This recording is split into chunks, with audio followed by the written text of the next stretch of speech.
Epupa Constituency is one of the biggest constituency in the Kunene Region, mostly affected by drought and poor infrastructures. In the past years, many farmers lost their livestock and households struggled to put food on the table. Joining us live in studio now is Epupa Councillor Tjimutambo Kuuoko, who is joining us now in studio to share more about this.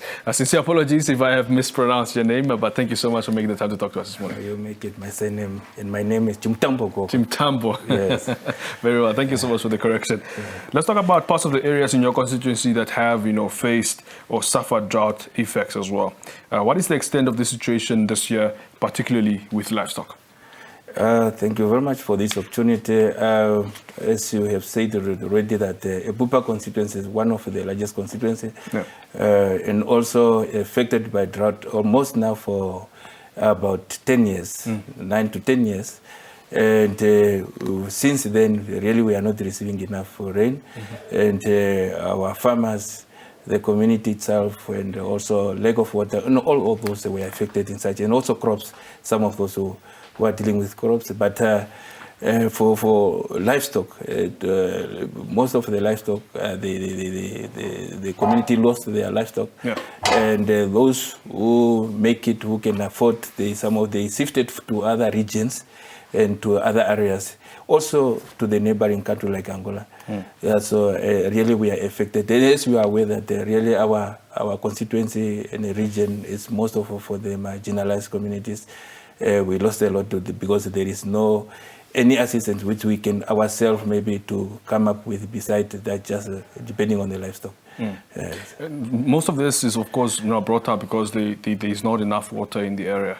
What is your perhaps some of the solutions that government has come up with, to make sure that water is distributed to, or even assistance is given to farmers to make sure that they sustain themselves with the little that is available to sustain their livestock as well? Yeah, the government, especially the Minister of Agriculture, through the region, they tried to drill some of boreholes. They tried their level best to drill some of boreholes. But as I have said that the constituency affected by for 9 to 10 years, the underground water also have there's not enough underground water there, and some of the drilled boreholes, at least they're having water, and some of them is just nothing. Water is got. So meaning that those who successful drilled and having water, they are installed. They are providing water, but it's not enough. Most of the boreholes, those who doesn't have enough water, and also we tried to rehabilitate those old outdated ones, at least maybe to see if they might be water. But the other thing which is also affecting of this drilled boreholes who doesn't have enough water or doesn't have water is the meters. Maybe sometimes it's 100 meter or 120 meters to be drilled, which is instead also going up to 150, 160, also to deeper because of the long drought, which is also making the water have to go down. Yeah, but at least to be honest, the Minister of Agriculture, they are trying to their level best. Some of the farmers, they shifted their areas just because of water. In some places, a bit of the grass, but due to water issues, they shifted to other areas. Very well. How many households are affected, now due to the current drought that we are, currently talking about? How many households, in terms of numbers, have you recorded being affected or heavily affected by the current drought at the moment? I have. Not all of the household was registered or recorded. Due to that our people, we are nomadic people. We are not staying at one place. Sometimes when you say that, let me go and register those people there, you find some of them, they are not there, a few people you find. But currently the one I have in my office is 10,762 household which was recorded. But there is still 2,560 something there, which is 63, which we just earmarked that these people, they always used to come to the office, used to report themselves that in the real sense, because there's no any income for them, they used to come, but unfortunately they were not registered. So that number of 2,562, but the 10,762, they were registered the current day, which I'm having in my office. That's quite a high number. Yeah, and as we are not employed, we are not depending only on livestock. And even the livestock is finished, then everything is, we are just left like that. Yeah. And speaking of unemployment, which you just touched on now, how is your office assisting in this regard to make sure that, there are some people from this area, from the Epupa constituency, who are, employed in constituencies, especially the youth? It's a good question. As you are aware that the unemployment situation it's a phenomenon in Namibia. It's a problem in the whole country, Namibia. But the same as at the constituency level. To be honest, my youth in my constituency, most of the members, they are unemployed. We used to try here and there to, especially, we used to let them be recruited at youth, this NYS, National Youth Services. We send a number of some of them, because there is also a problem of requirements. And as we are very aware that my constituency is for marginalized people, and most of our people, they are not integrated, they are not having enough school, or those grades which is requested or needed. So those who make it, we send them there at least to have some trainings, to have some experience, and find somewhere also employment. That is one, which is, I think that really the National Youth Service at least have to relook at the requirement, especially when it's coming to our people there, the marginalized groups, at least to relax some of this requirement to make sure that some of these people at least to get chance also to be trained and one day to have employment. And the second one is that those who at least who reach some grades and make it having a better grades, we use also to encourage them to apply whenever the NDF or the police is advertising. And also there is also a problem experience there. The grades is also higher sometimes for them. Although the person reached grade 11, currently we are talking about grade 11, not much of grade 12. That's right. And also those who reach tertiary education is better than those to go. But really, we some of them, very few number, they used to be taken up.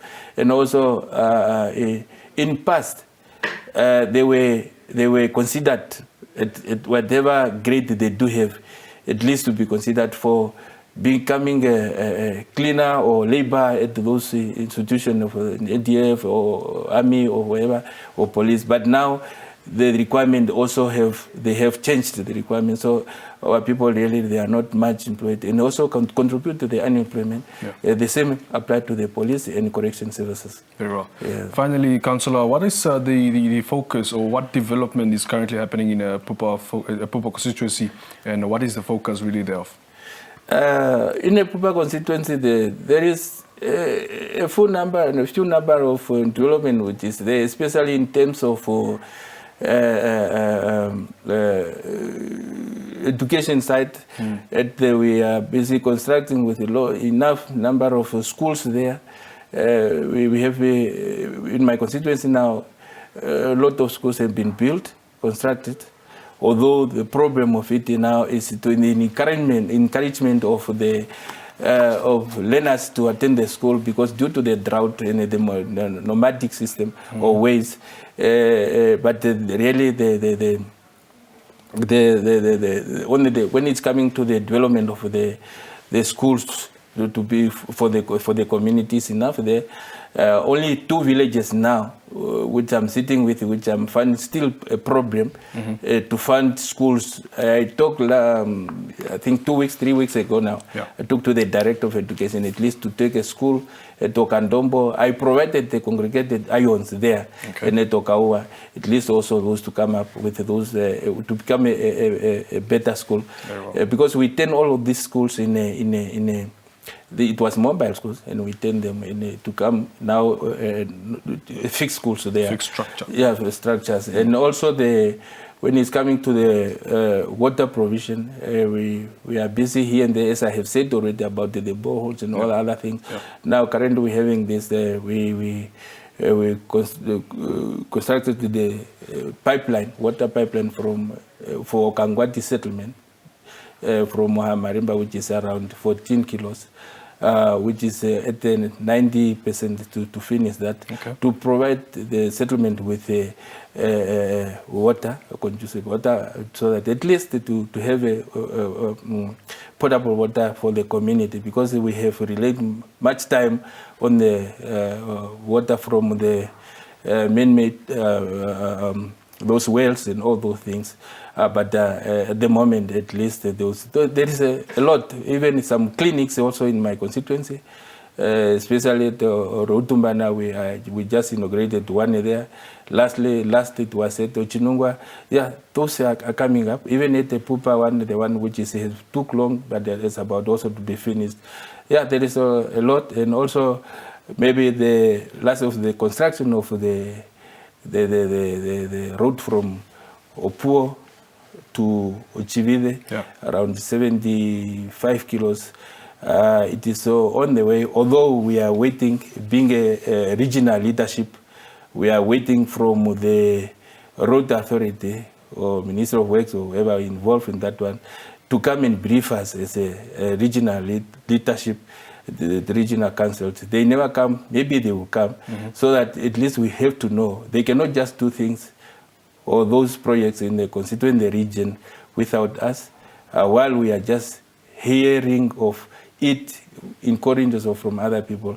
But one of the upcoming construction up to the road to Bitamen from Opuo to Ochivide, on the way to Okangwati. All right. Yes. All right. Thank you so much for making the time to talk to us this morning, Councillor. I wish you all the best. Thank you. Thank you very much for having me here.